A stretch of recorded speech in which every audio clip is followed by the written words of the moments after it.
Hi, I'm Maggie, and I love history. This is a very special suitcase that goes back in time and travels with cool people from history. When it comes back, it has pictures and stories about the people it traveled with and the places it went. Let's see who it traveled with this time.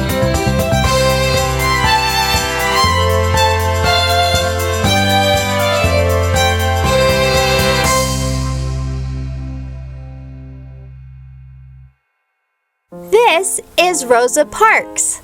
She was born on February 4th, 1913 in Tuskegee, Alabama. With her mom and her younger brother Sylvester, she lived with her grandparents on their farm. They were very poor, and in Alabama, when Rosa was growing up, there were the Jim Crow laws, which said that white people and African American people were to be segregated, meaning separated and treated unfairly.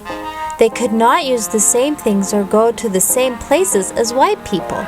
The things and places for African Americans were labeled colored. Many of the white people were also very mean to African Americans. Sometimes they even killed them. It was a very scary time. Rosa's mom was a teacher at a school for African American children, and she taught Rosa and her brother all she knew, including telling Rosa that she was as good as anyone else, and taught her how to have pride for herself and strength for when it was hard. Rosa went on to middle school and eventually graduated high school. Her education included special work skills such as sewing, which she was very good at. When Rosa was 19, she married Raymond Parks, a young civil rights leader in Montgomery, Alabama.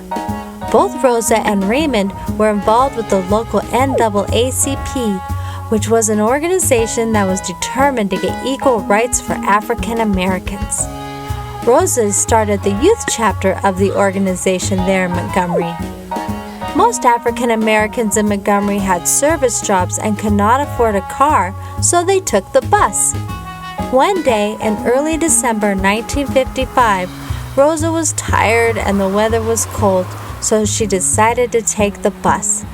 She sat towards the back of the bus, but the rule was that if the bus became full of white people, the African Americans had to give up their seats for the white people and stand. This happened on Rosa's bus, and when the bus driver told her to get up and move, she refused. The bus driver contacted the police, and Rosa was arrested. Rosa went to trial for her arrest, and she had to pay $14 for breaking the law.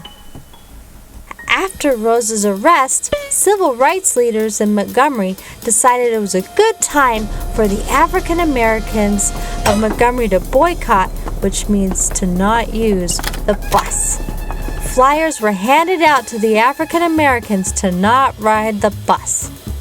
On December 5th, the boycott started. The boycott also made the news everywhere in America, and the civil rights movement was now known all around. The boycott was a success, and in 1956, the U.S. Supreme Court said separating African Americans and whites on the bus was against the law. After Rosa was arrested, she lost her job and she and her husband moved to Detroit, Michigan. In Detroit, she found a job with Congressman John Conyers as his special aide.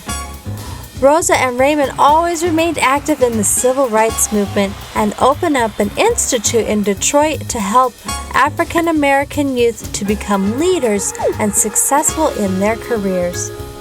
During Rosa's lifetime, she received many awards for her courage, including the Congressional Gold Medal, and a bronze statue was made of her and is now in the National Portrait Gallery in D.C. Rosa lived to be 92. She died on October 24th, 2005. Wow! Wasn't she so brave, even when it was scary? Any one of you can be brave just like Rosa. I wonder who we'll meet and where we'll go next time. Goodbye!